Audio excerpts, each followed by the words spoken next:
La patria del criollo, del autor guatemalteco Severo Martínez Peláez. Mi nombre es Herlin Noeli Jordán Guerra.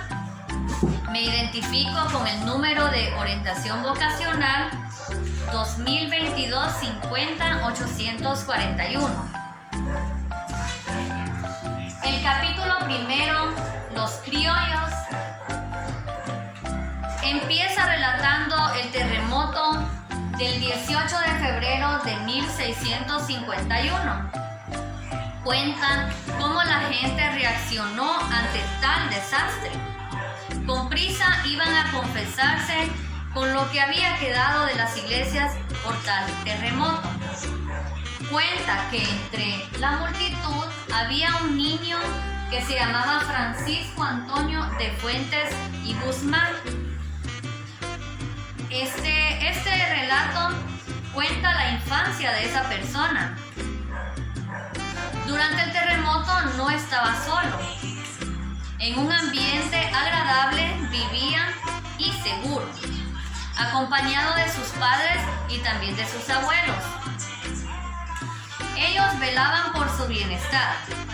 Ahí estaban las imágenes protectoras en esa casa, en el altar doméstico. También estaban los sirvientes y el esclavo negro de Arraya, consejo que les daban a los niños, los abuelos y los padres. Él los veía a diario por el zaguán, a los indios. Los veía cómo descargaban la leña por sus espaldas, los granos, las legumbres, la leche, la panela y muchos otros bienes, traídos por los mismos indios, y también ellos lo cosechaban por ellos mismos en las haciendas de nuestros padres.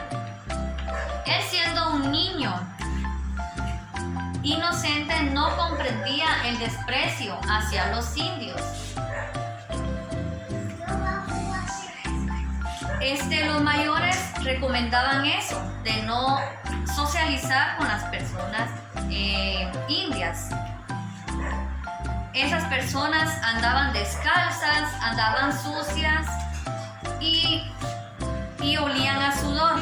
Al encontrarse rodeado de indios, era impedido por su abuela a relacionarse con ellos. Él era tan solamente un niño de 8 años y no entendía por qué el trato hacia ellos. Nunca olvidó las impresiones del terremoto y se aficionó por las letras que poco a poco el niño fue aceptando las formas de conciencia de su clase social, las cuales ya de adulto plasmadas en una extensa crónica del reino de Guatemala. Eso fue escrito en el siglo XVII. Capítulo 2, herencia de poder. Francisco Antonio de Fuentes y Guzmán era descendiente de Bernal Díaz del Castillo por la rama materna, y por la rama paterna estaba Rodrigo de Fuentes, un colono que se las arregló para enlazar a sus descendientes con las familias más poderosas de la ciudad. En la genealogía de él se encontraban los Alvarado, los Berras, los Chávez, los Castillos, los Polanco, los Villacreces y los Cuevas. A los 18 años de edad le dieron el puesto de regidor y durante 38 años fue miembro del ayuntamiento, adquiriendo así un amplio conocimiento del país. El cronista no solo era dueño de varias tierras, sino también un heredero de la conquista. Era propietario de cañaverales y tierras de trigo. Las tierras estaban cerca de la ciudad. Habían 25 leguas de tierra de cultivo y 13 pueblos de indios distribuidos a conveniente de distancia. Había con él valle 16 labores de trigo y 8 opulentos ingenios de azúcar.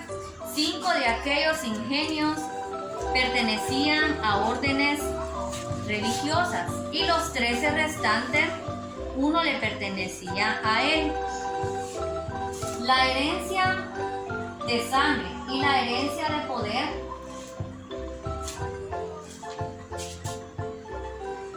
generalmente marchaban juntas, no eran las mismas. Ay, no. Bueno, ahí lo voy a cortar.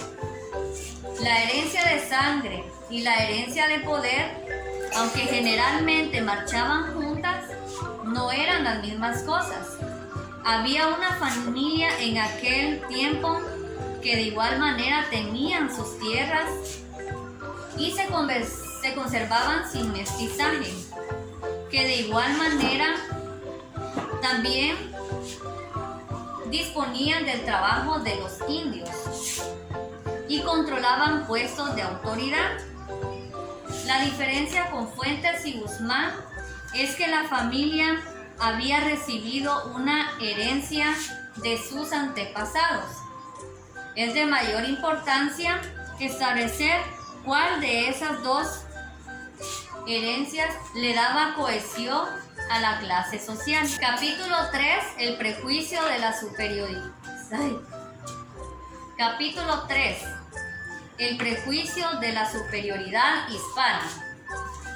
Fuentes y Guzmán sentía la tierra como un criollo.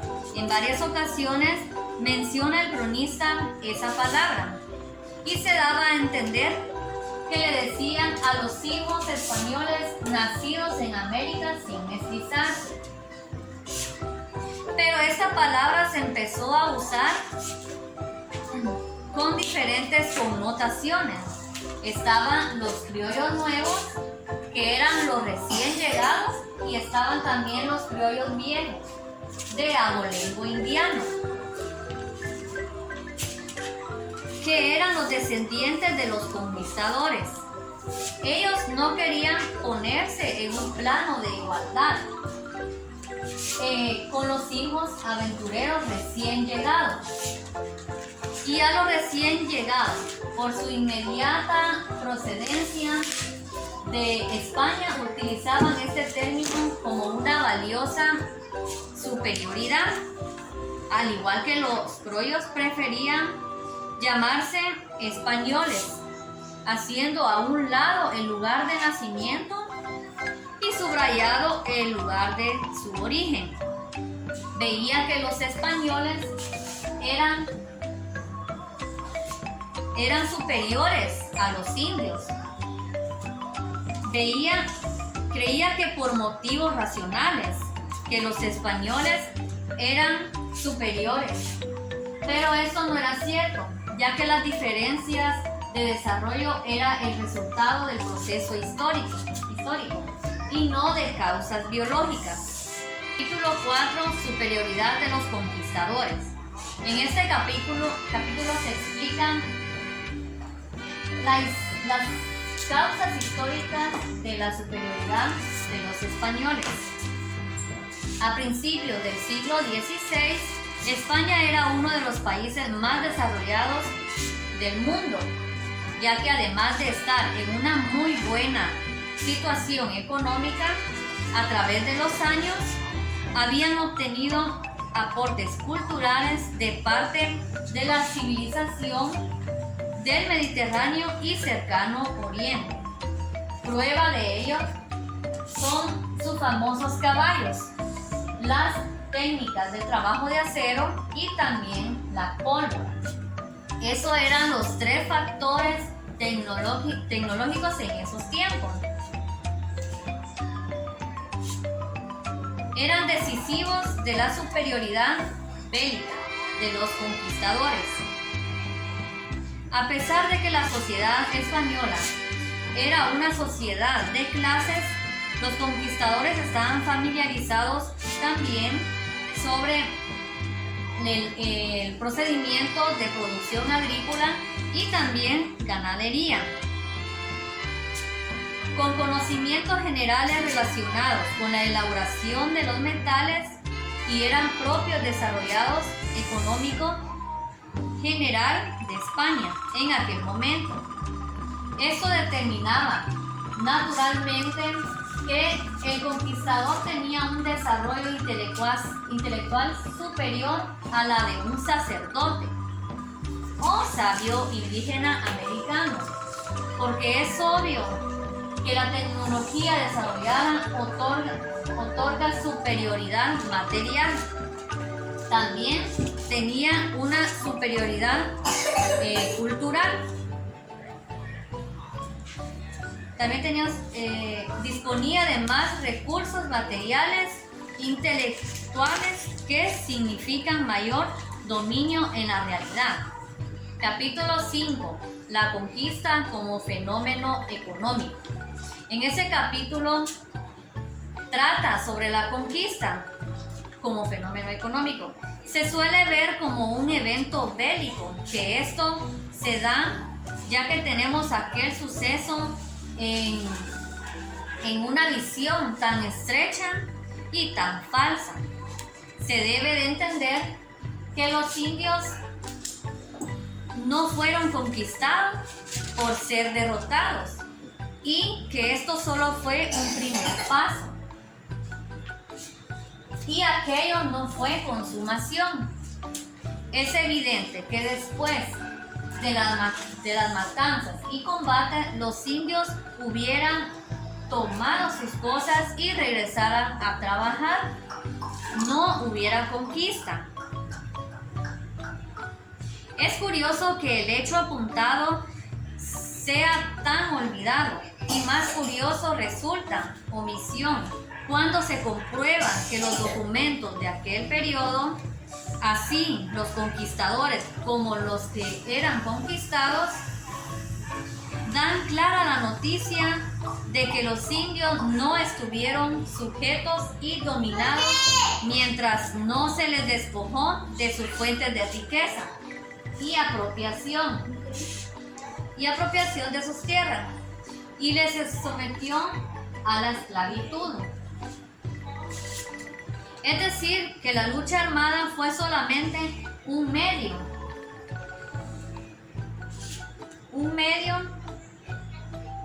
un recurso para llegar al sometimiento económico, para que este último fue el momento decisivo de la conquista. También se puede demostrar que la evangelización fue una tercera fase, sometimiento ideológico, al igual que la fase militar. Fue necesario para la consolidación de la conquista económica. Capítulo 6. Clase dominante a medias. Los criollos no tenían en sus manos el gobierno de la provincia. Tampoco poseían todas las fuentes de riquezas, ni controlaban a los indígenas en forma absoluta. Esta clase compartía el poder económico y político con la monarquía española, representada en sus funcionarios. La corona española, con el objetivo de extender su dominio sobre las tierras indígenas, empezó a estimular y a premiar a los conquistadores y a quienes quisieran venir a poblarlas. Este premio consistía en concederles diversos privilegios y ventajas. Así despertaba el interés por conquistar y luego los obligaban a radicar en las nuevas posesiones y a preocuparse por la conservación del imperio. Y asimismo la corona se ahorró gastos que habrían ocasionado la conquista como empresa estatal. Pero creó en América una sociedad de dominadores altamente privilegiadas y poderosas. De ahí mismo arranca el carácter feudal de la ciudad indiana, viendo que Guatemala era un territorio pobre en metales preciosos y aquellos privilegios vinieron a girar primordialmente. Asimismo se llevó a cabo el dominio sobre los descendientes de los conquistadores y primeros colonos, es decir, entre los criollos fue desarrollándose un sentimiento de rebeldía frente al dominio de España, mientras en la economía se hacían más fuertes. La culminación de este proceso fue la independencia, pero el proceso mismo se observa a lo largo de 3 siglos coloniales. El primer siglo colonial fue un forcejeo constante entre los funcionarios reales y los criollos como clase social. El otro fue unos y otros tenían el propósito común de extraer al máximo de riqueza de la tierra a base de su trabajo de los indígenas, y por eso estorbaban los interminables conflictos entre audiencias y ayuntamientos interesados de la corona y los criollos. Capítulo 7. Motivaciones de la recordación florida. En las primeras hojas de la crónica que escribió don Francisco Antonio de Fuentes y Guzmán, expresa 3 motivos que según él fueron que llevaron a escribirla. El regidor Fuentes y Guzmán fue algo así como el historiador del ayuntamiento. Él era encargado de aclarar los asuntos que por su antigüedad eran dudosos para el cabildo. Mientras él estaba en el cargo, llegaron a sus manos unas reales cédulas en las que los reyes pedían ya desde el siglo XVI que se redactasen informes y relatos sobre la realidad geográfica y política de la provincia. Así se inspiró de tomar dicho trabajo, después de asegurarse que nadie había emprendido la tarea de escribir un informe completo del reino.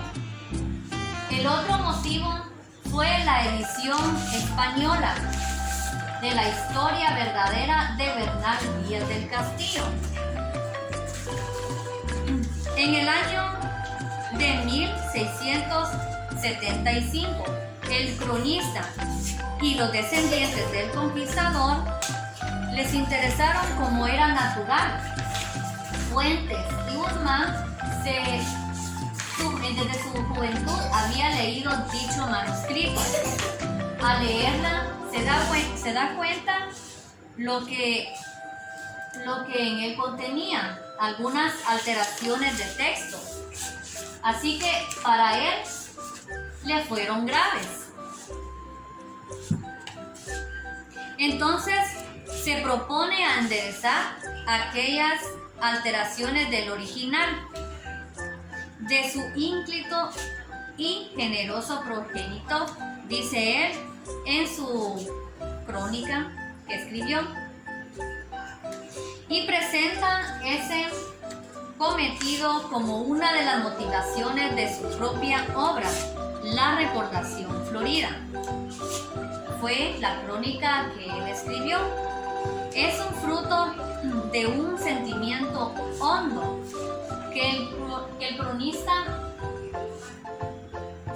declara en pocas palabras en la introducción de la obra y que, según se comprueba al leerla, anima todas sus páginas, desde el principio hasta el fin. Y la tercera motivación es que de su trabajo ha sido el amor a la patria que le arrebató.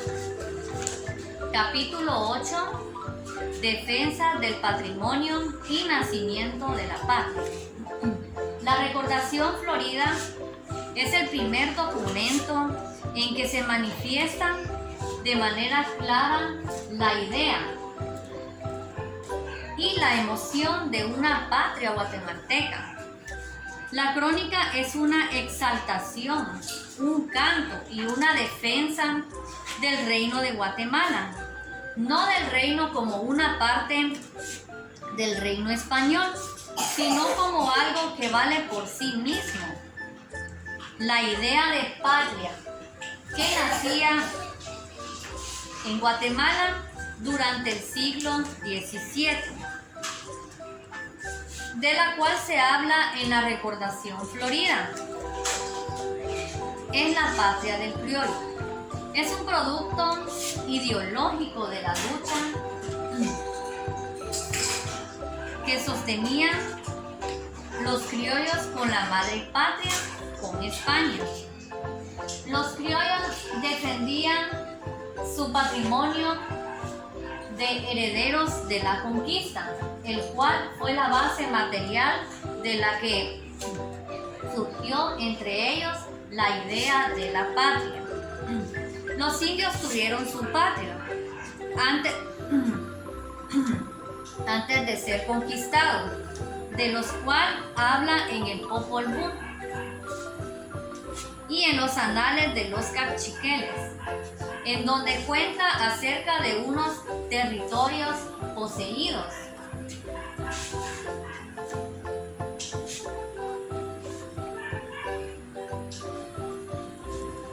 De un pasado lleno de luchas para llegar a esa posesión, y se hace temerosa referencia a la pérdida de aquella posesión. Los quichés y los caciques manejaban también el concepto el patrimonio o territorial referido a otros pueblos indígenas, por ellos combatidos y dominados, pero al ser conquistados los indios perdieron sus territorios y hasta su libertad individual, convirtiéndose a través de la conquista un patrimonio de los conquistadores y de sus descendientes, donde cuentan acerca. Por eso la patria del criollo no se le llama la patria del indio. El indio es solamente un elemento a la patria del criollo. Los 4 grandes temas de la Recordación Florida son la conquista, la tierra, los indios y España. No solo porque están presentes en todo momento, sino porque son los que el cronista trabaja con pasión y angustia, poniendo en ellos cargas emocionales. Son las 4 raíces de la patria criolla. En la crónica de Fuentes y Guzmán, le era querido por su mundo, porque era suyo, y más hondamente querido, porque no era totalmente suyo. El indio había sido desplazado y el español venía a ver a quién desplazaba. Los criollos era un grupo emplazado, amenazado y puesto en trance de defender lo suyo. Este fondo posesivo relativo de una posesión que los antepasados habían conquistado y que era preciso conservar y ampliar. Esa es la causa profunda del amor exaltado que el criollo sería hacia su mundo. Esto ha sido mi exposición sobre el libro Los Criollos, por el primer capítulo, Los Criollos. Gracias.